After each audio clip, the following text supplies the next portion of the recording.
Hello, everybody. Thank you so much for joining us today.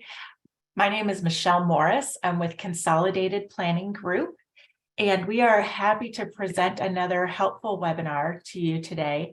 We do webinars almost every day, at least 2, 3, sometimes up to 5 times a week on different topics that are helpful to the special needs community. And today we're going to be talking about your local intellectual and developmental disability authority. We have Kayla and Sabrina here with us who are going to be presenting and helping out answering questions in the chat box. Since we're in webinar mode, we cannot hear you or see you, but we know that you're out there. We are recording today's webinar, and we will send out the slides and a link to the recording later today to whichever email address you registered with. Again, we can't hear you or see you, so go ahead and put your questions into the chat box, and we will get as many of those answered for you as we can today. So a little bit quickly about Consolidated Planning Group. We are a holistic financial planning firm that focuses on helping families with special needs loved ones. There's a lot of confusion and a lot to unravel when it comes to special needs planning, and we are experts in that. We're here to help as much as we can. We have over 30 years of experience with insurance and financial services. We are part of the $1 Million Roundtable, which is just an industry award to let people know that we help a lot of families. A lot of families trust us to help them. We're also members of the Special Needs Planning Academy, and we are nationally certified as Social Security advisors. We truly have it in our hearts to help families and to be part of the community. The owner of our company, Allison, and her husband, Jeff, have 4 children altogether, and 2 of them have special needs. So that's why we are here to educate and advocate for you. We help families with things like protection plans, life insurance, investments, planning for a lifetime of care for your child once you're gone, transition planning. You know, a lot happens when your kid turns 18, and it can be tough to unravel all of that. We help set up ABLE accounts and understand how to save money for your child in ways that will not disqualify them from receiving benefits. You know, there are over 263,000 financial advisors across the United States, according to the Census Bureau. 263,000 advisors, but fewer than 200 of them, not 200,000, just 200 period, focus on special needs planning. That equals fewer than 0.1% of financial advisors in the United States who really focus and understand the ins and outs of financial planning for families with a disabled loved one. So you are definitely here in the right place. Some things that you want to think about when we are talking about special needs planning, and I know this is a question that keeps many of you awake at night, is who is going to take care of my loved one when I'm not here anymore? We hear that question all the time. Our advice to you on that is, first of all, start planning as early as possible. The sooner you plan and get things in place, the easier you will rest at night. And when something happens, there will be fewer questions. When it comes to planning for things like your retirement and financially planning for the future, starting earlier is always better because you have a longer time to make small incremental changes that will have big lasting effects on your finances. The owner of our company, Allison, likes to brag that she locked in life insurance, whole life insurance, when she was only 19 years old. So as you could imagine, she was young and healthy, and her life insurance was way less expensive than it would be for her to sign up for life insurance now. And that's just one thing to consider when you're thinking about the whole big picture. think about what is going to happen beyond high school. There are educational options, vocational options, residential options, and you want to start investigating those early because there could be waiting lists. There could be differences in who is served by different residential communities or different programs, how much they cost, and all kinds of issues like that. And make careful considerations before you just say, oh, my son's older sister is going to take care of him when I pass away. You know, that's not always the best option for every family. We don't want the sibling relationship to be strained or to be obligatory. You know, we want each of your children to be able to have wonderful, happy, fruitful lives. So just be careful with that. So that's, you know, our quick little bit of advice and tips for you as you're thinking about special needs planning. We do offer a free consultation, and we would love to invite everybody on this webinar today to sign up for a free consultation. Once again, I see some more people have joined, so I'm going to say we are recording this webinar and we will send out the slides to you later today. If you're listening on our podcast and you would like a copy of the slides, just email us at contact@cpgcares.net and we will send you the slides. So without any further ado, I want to welcome our speakers today, Kayla and Sabrina. Thank you both so much for being here and for presenting this information. And I will shut up and let you take over. Well, thank you so much. We're honored for this opportunity. So we did want to say Sabrina and I both work for Helen Farabee Centers. We're at one of the local authorities for intellectual and developmental disabilities. Sometimes we'll throw around the acronym LIDDA because it is easier than saying the whole mouthful. And we're just going to touch base on some of the services, how to get the process started. It can be started for people that are children or adults, but for us, this is our area, 19 counties. We're centralized in Wichita Falls, so we drive out anywhere. She and I are crisis intervention specialists, so we come in and help with crisis situations, and we'll get more into that. Each LIDDA has their own area. So like if you're in a bigger city, then that's going to be, they might only cover one county. If it's a very smaller area, they might cover like 19, 21 counties. It kind of depends. So depending on where you are, will depend on how many counties they cover and where they are. Next slide. So the big part that we did want to hit, whether they're child or adult, how the intake process works. Each LIDDA is going to be a little different. You might be able just to walk in and do it the same day. Some of them you'll have to call and make an appointment. Just contact your LIDDA to find out how to do that. And for the most part, what they do is they will have an intake coordinator meet with you, get some consent signed and stuff, request records. Some LIDDAs will require you to bring the records. If you do have records like doctor records, school records, anything like that, that will help speed up the process. So in our center, our clerks schedule things out for our intake coordinators to go out and meet with them either in the community or at the center. And what we do on our center is if you have the records, great. If you don't, we're going to request it for you because it can be a hassle or they're going to charge you a lot of money per page.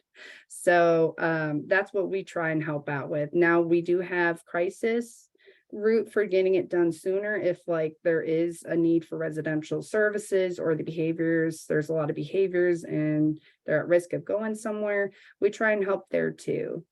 Next one. So eligibility for IDD services, what qualifies someone is before the age of 18 having an IQ of 69 or below for an intellectual disability or a related condition. That would be, and I'm kind of going a little all over the place on the slides, but it does have all the information. You can look at it a little later. I want to make sure that we can answer all your guys' questions, especially at the end.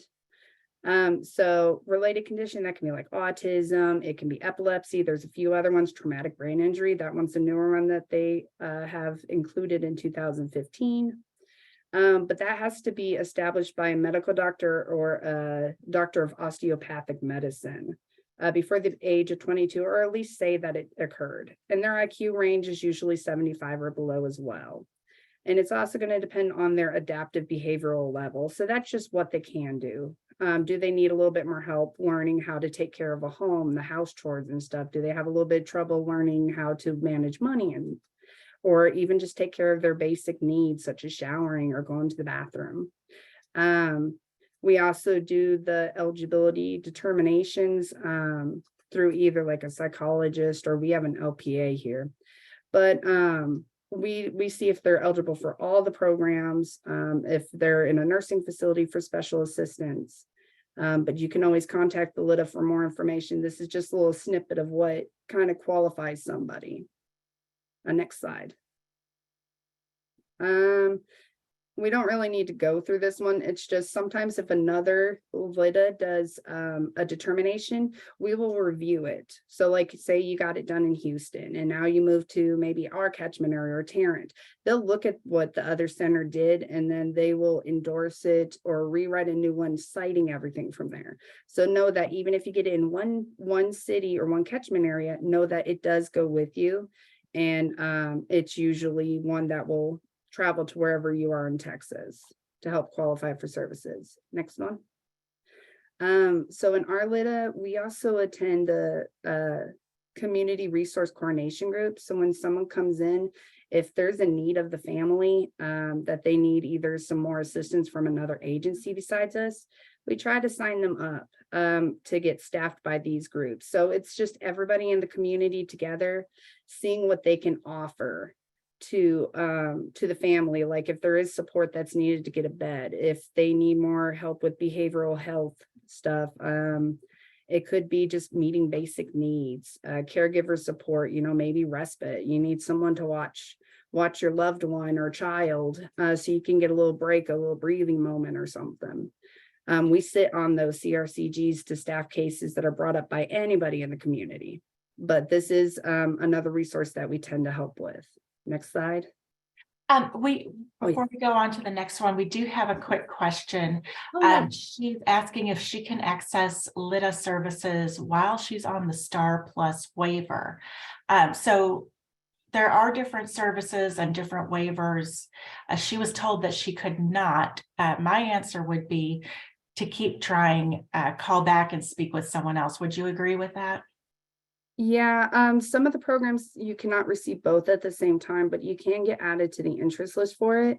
And if there is a program that provides more service than the STAR Plus waiver, then we can do that. If you did have more questions, we could be able to help understand that, since I've had to deal with that before. Yes. Another one. But yeah, some services, some programs we have, you cannot access at the same time. But on our end, I'd have to look and see if you can access at least general revenue with it. But as far as I know, it's kind of like a choosing one or the other in that case. But it doesn't mean you still can't get your determination done and get on the interest list or apply for a better program. Perfect. Thank you. I hope that answers. Hopefully Ruth and Barbara have that question answered now. We're good to go. Okay. So we also attend arts for the kids who are still in school, just to kind of help let them know where they're at on the interest list, to talk to the families about our interest list and services, to get that ball rolling as soon as possible, so that it's not like oh my gosh, it just happened, they're 17 type thing. We also advocate as well, because sometimes schools don't address all the needs of the student, and sometimes parents feel frustrated. We get that quite a bit. So our intake team tries to reach out to those schools and attend the arts. It is a service that should be provided by all LIDDAs. I just don't know which staff will be doing that in the certain, and with some of the other LIDDAs. For us, it's our intake coordinators if they're not in a program. So we have general revenue. All LIDDAs have a general revenue program. It's not a waiver or anything. For us, we only offer respite and service coordination. Respite, that's just up to 399 hours of someone being paid to watch them while the caregiver gets a break. Either to run errands, do some self-help, get, just whatever they need to do. Or if they're going to be gone, like for surgery, we had one use it for several days in a row because they couldn't take care of the person while they had a major surgery. And so we have just a little information there on like who can be a respite caregiver. Now, some LIDDAs might have more services besides that. So definitely contact them. Now, service coordination is case management, pretty much. So we help coordinate, link you up with any community resources, and advocate on your guys' behalf. So the respite hours, this is something I didn't even know about. So if somebody calls and they need respite hours, do they have to wait for their name to come up on the list to get that? Or is that something that is offered outside of getting a waiver? This depends on how much funds they have and how much of a need. So we do have a wait list as well. And for the question in the comments, we do not provide because we have put out ads to look for caregivers. But we haven't had any bites on it. So oftentimes the families need to know someone. This is also a service for adults too, who cannot stay home alone. So this isn't just for kids. This one, I know our wait list is about 5 years. And that's just based on the funding that we have on how many people we can have in the program and fund yearly. But other LIDDAs may not have a waiting list. So I definitely contact them about that. Most have a bare minimum of providing respite. Community first choice. So there are 2 programs, one for the adults, one for the kids. So community first choice. So the first one that we're talking about is for the adults who have Star Plus insurance. That would be ages 21 and above. This is attendance service. If you have Medicaid and you have Star Plus, you can get the service through your managed care organization or the plan that you chose. And this is where somebody who either works with you already and lives in the house and is not guardian could be paid to help the person with just their daily living needs, dressing them, bathing them, cooking, cleaning up after cooking, cleaning the house, teaching them different skills. It's just anything that helps them at home. So sometimes a mom or a dad or a grandma or somebody might be already doing this for someone. You can get paid for it as long as you're not guardian. But it's an attendance service that kind of helps somebody live on their own more. So they do not have to be in a waiver program. All that they need is Star Plus insurance. Now for the kids, if they have Star Kids, which is the next slide, they are eligible for getting this service. They get some attendance services already. So that'd be like somebody else coming in to help take care of your child a little bit.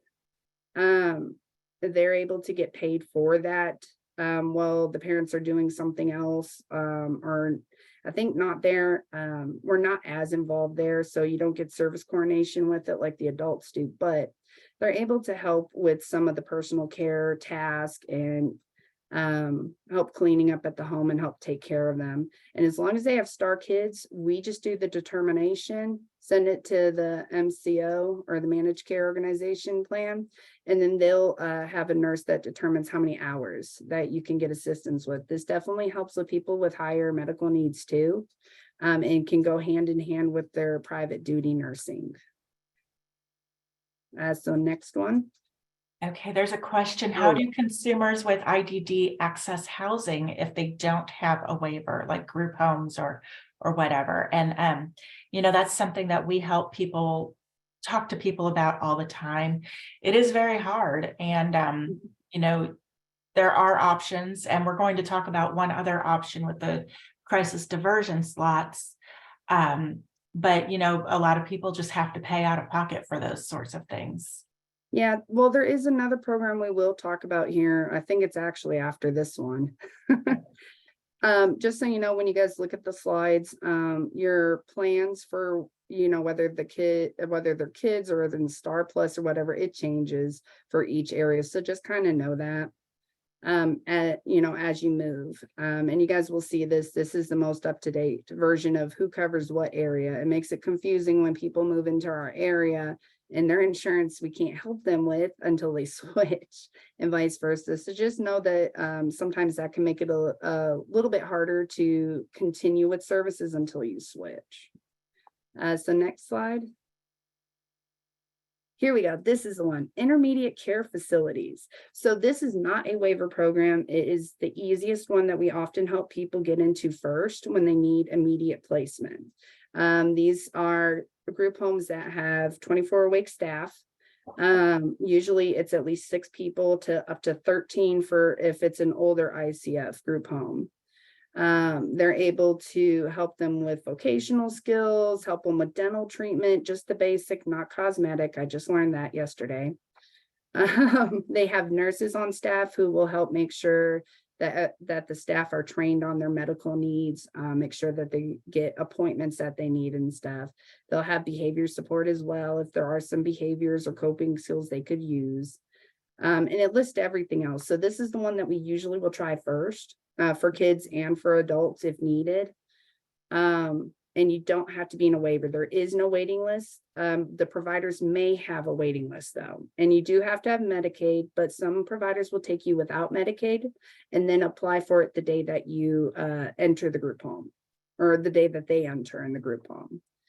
The only bad thing with ICFs is they can at any point decide that they can no longer meet the needs of the person based on the behavioral needs or even medical, and they could kick out the person as long as it's not as long as there's no risk of some health and safety concerns. Like they might say we can no longer meet it, you'll have to go back home and find another group home or something. So that's the only bad side to it, but the good side is we can get you in, we can get them in quicker, and they do have some really good ones. And that all starts with the LIDDA helping to get that. All we need is the DID done, the determination, and then everything else can happen right as they enter in the group home. Is there adult daycare covered by a Star Plus waiver? Is there a daycare? Adult daycare. I've heard that there is some day programs for Star Plus waiver. Sabrina's asking, she's been handling your guys' comments. There is, you would have to call your plan, like Superior, Amerigroup, whoever you're with, to ask them what places are in contract. I have heard that they will, or it's a separate program that you can get while with Star Plus waiver. Yeah, I think they call it day activities is what I've last heard it called.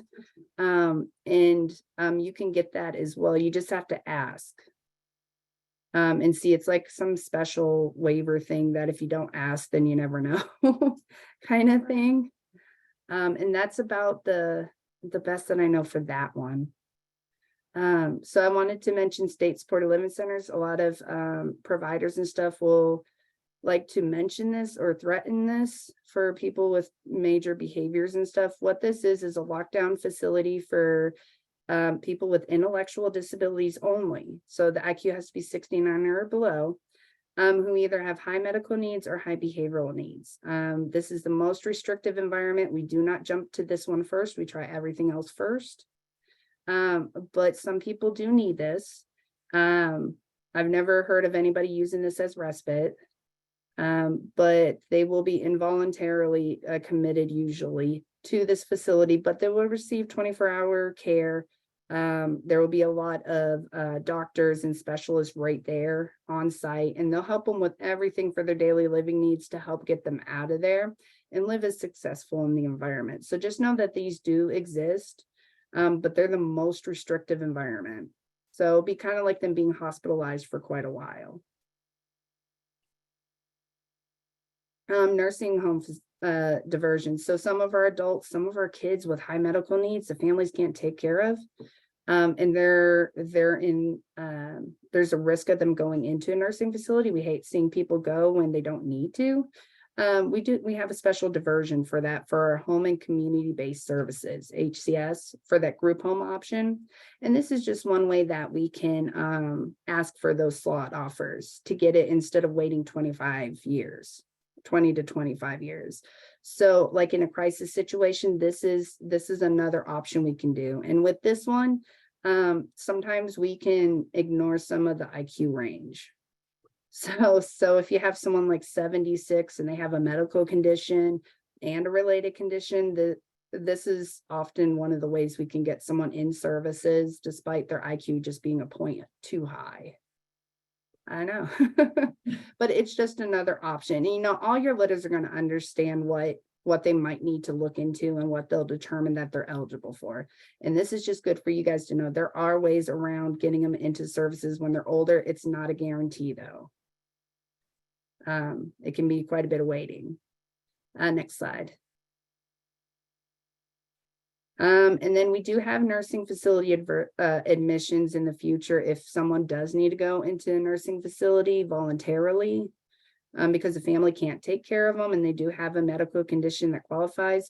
The LIDDA starts that. So instead of it like someone going to the hospital and they need to go to rehab, the hospital does that, but we have a special way if someone needs to go in there, but we monitor those people to try and get them out.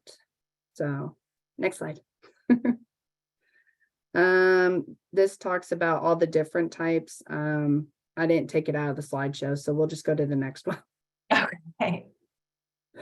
Okay, crisis diversion. So in those moments when you guys can't, the person can't wait on the waiting list anymore, they're immediately going to be homeless, or they're at risk of going like to the state hospital for extreme behaviors and mental health diagnoses. They keep going in and out of the behavioral hospitals,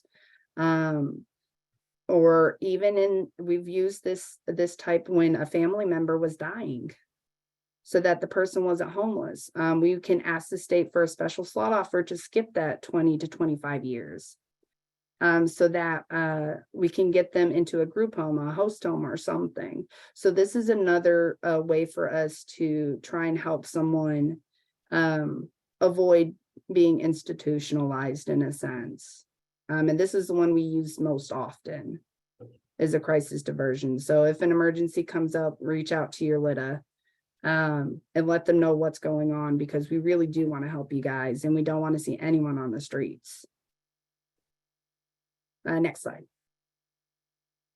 Okay, and then with so the other slide I forgot, it didn't say. So HCS, that it doesn't mean when you sign up for those that they're going to be placed in a group home. So I want parents and loved ones to know that. We are not forcing them to. What the service is for home and community-based services is that it's collectively trying to make it to where the services are flexible to the person's needs. So if it's someone who can live on their own, but they need someone to check up on them and help them a little bit with house cleaning or cooking or something, that's what it's there for, and a nurse and stuff. There are the group home options. If that is something that's needed. Host home, they can live with their parent if they're 18 and above, and the parent can get paid a check. It won't cover everything, but it'll help a little bit with the financial strain. Or they can go live with a family that's not their own family in a family setting. We've had a few people that didn't have any active family, and they actually became family members to a family they stayed with. And we're pretty much like their own child in a sense, adult child. And it was pretty cool, but it's those options. And there are day services. They call it ISS now, independent skills and socialization, not in school suspension. And that's just where they're going to learn vocational skills. They're going to learn skills to help them be more independent. They're going to go places. If they're not ones who like going places, they'll stay at the center and actually have activities. They won't be there just coloring. They're going to try and help them be as independent as possible, because it is a lifelong thing that, even you and me, we learn every day how to be better adults, even though nobody really likes being an adult sometimes. So we did want to talk to you guys a little bit about crisis intervention services. So every LIDDA has a crisis intervention specialist. They have at least one or two or a backup or something like that. So there's no excuses. They can contact and help you guys. If you guys ever have a need, you need additional resources, the behaviors are out of control. Some of the needs are not being met. You need advocacy at the school, or they're going to jail for some reason. Or that there's people in the community that need to be educated on how to work with people with IDD or any specific disorder or something. That's what we're here for.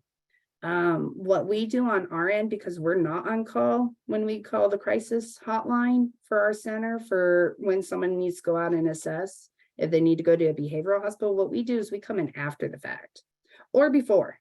We don't come in during. So what we're trying to do is help prevent a crisis from happening, or to help resolve a crisis afterwards. So we have therapeutic supports. We try and help out finding resources in the community, anything you need. I mean, we've even looked up counselors who can help somebody with autism specifically, or, just whatever the need is. We help with making sure you guys have food too on that, make sure you have all those resources to help out. We also help with behavior plans, just to help modify behaviors to avoid a crisis situation until there's something else in place long term. We've also done plans that help promote independent skills. So like we did one for a family where we were helping them teach their son to shower for himself now that he was a teenager. And mom and son couldn't fit in the tub no more or in the shower at the time. So we kind of help with that as well, and help teach family caregivers how to work with someone on decreasing certain behaviors or promoting independent skills. We do that also like at nursing facilities. We help out when they are in waiver services, if for whatever reason they can't get behavior support set up. We help out anyone who just has a suspicion on our end. Also, what we do is if it is a crisis, we push it through as a crisis so the determination gets done sooner. And then we make sure that there's no wait on whatever services you guys are needing. And we'll walk you through the steps on everything.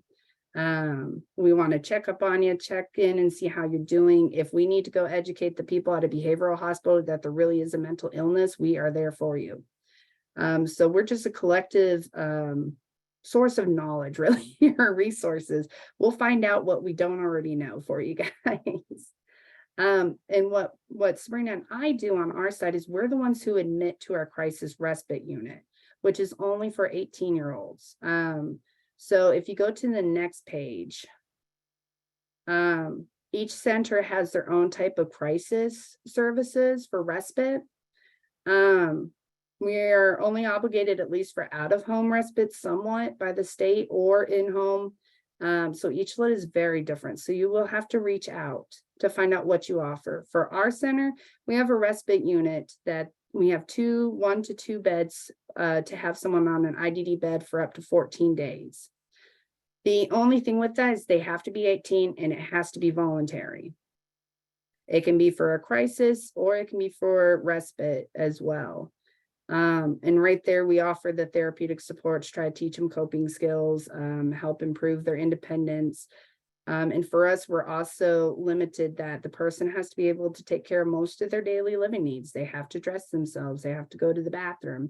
Now, there are some centers that are able to accommodate more than us, or have more specialized programs for people that have mental health as well, or they might even have a kids unit. It depends on what center you have. Just know that if it's a bigger center, they might offer a whole lot more than little centers like us that cover several counties. But we will still try to find you resources to help in any way that we can. So just know that that is an option out there, and there is some type of respite. And I think, yeah, for us, these are our numbers for our area. But as you can see, there's a lot of different contacts to go.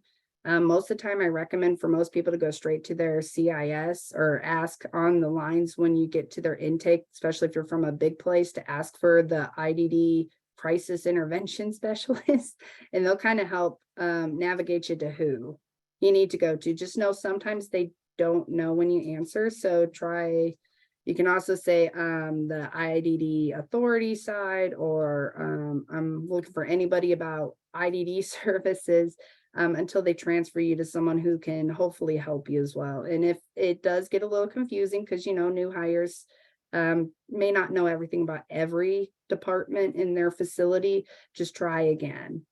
Is what I highly recommend. They mean well, and they really do try to get you to where you need to, but sometimes, you make a little mistake, and it's, they're trying.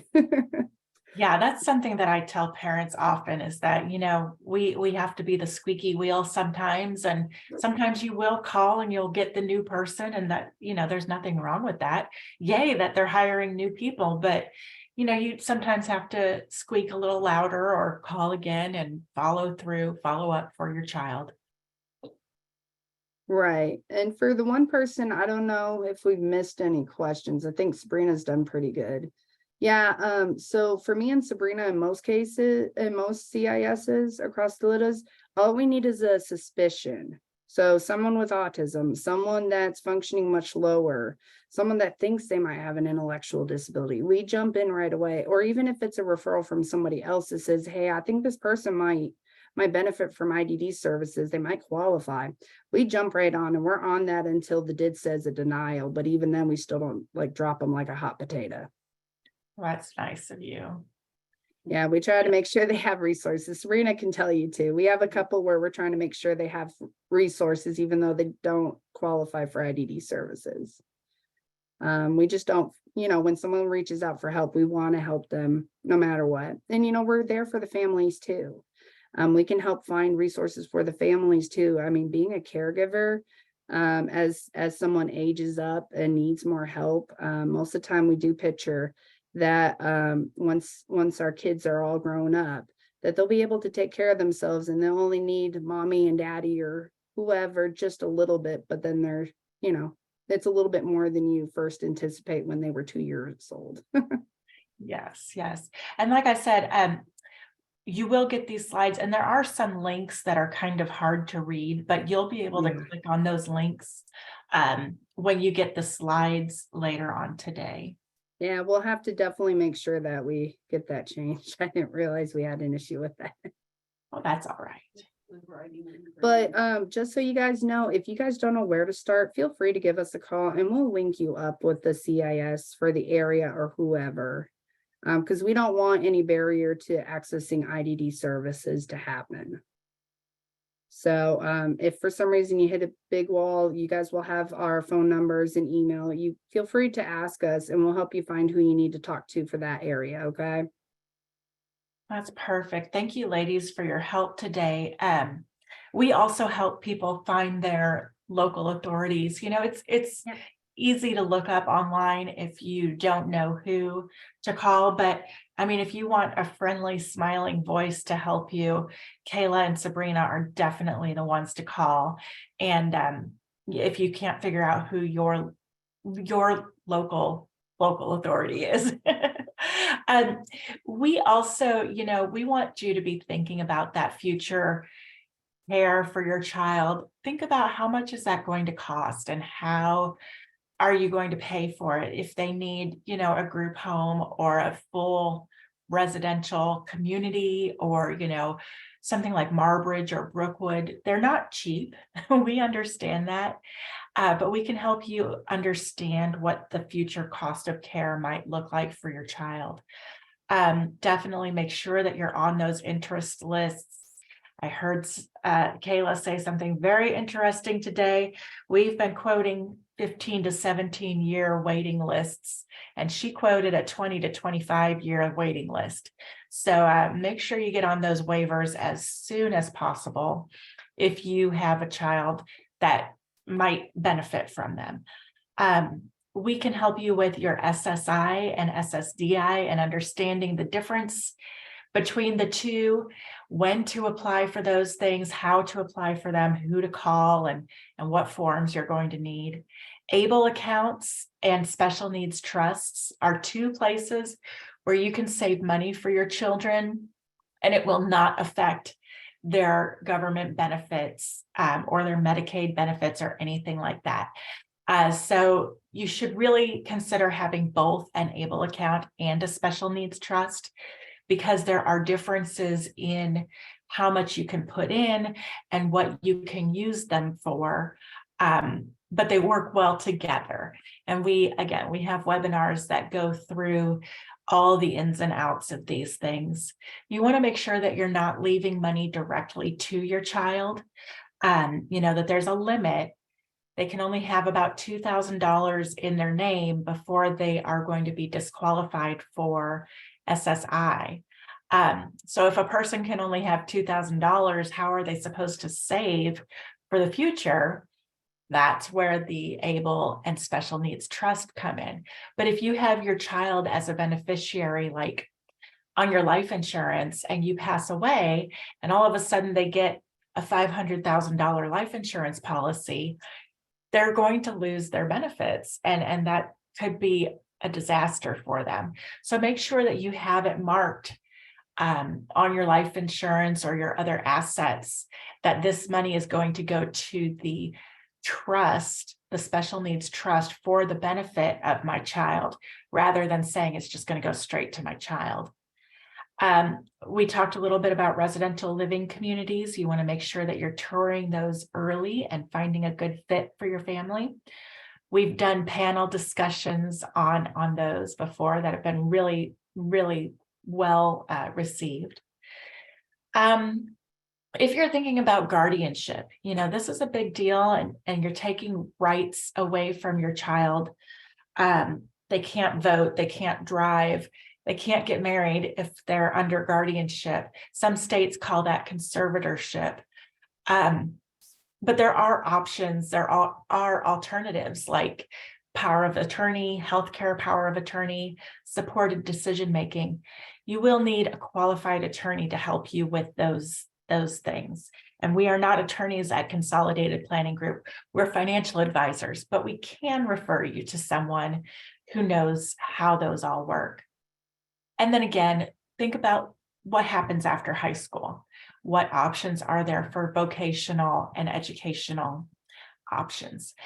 This page is just a great link to all of our upcoming webinars. Once we do a webinar, they all get recorded. They all go to our YouTube channel, and that link is following. But if you want to know ahead of time what's coming up, you can check right here. This is our team. We're based in the Houston area, but we serve families all across Texas and all across the United States. I already mentioned that we're Academy of Special Needs Planners. We're national social security advisors. This is our group. It's two teams of husband and wife. So there's Allison and her husband, Jeff, my glamour shot, and my bearded husband, Andy. We work really, really hard, but we love what we do, and it's in our hearts. And then we have a fantastic support staff who will be reaching out to you to see if you would like to schedule your free consultation.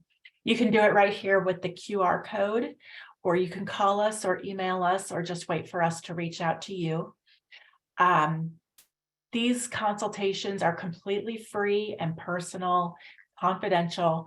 We want to learn about you and your family, and then answer any questions you have. And then we will talk to you about how we work and what we charge and things like that. And then on the bottom of this page, there are links to that YouTube channel, our Instagram account, the podcast, and our Facebook page. So we really, really appreciate you taking the time to be here with us today, especially Kayla and Sabrina for sharing all of this great information. If you have questions, please reach out to us, reach out to Kayla and Sabrina, or your local intellectual and developmental disability authority, your LIDDA. Tell your friends, tell your family members. These webinars are always free and always available. I don't know much about verifying attendance. We can figure that out. There's a question in the chat box about that. But definitely, please tell families about us. We are here to help and guide you and answer your questions and help as much as we can. So if you have any other questions, right now is really the time to get that into the chat box. Like I said, I'm not sure about verifying your attendance, I'll sign a letter for you if that's what you need. But other than that, have a great day. Enjoy the rest of your week. And if there's anything you need, we're here for you. All right. Thank you so much, everybody. Have a great day. Bye.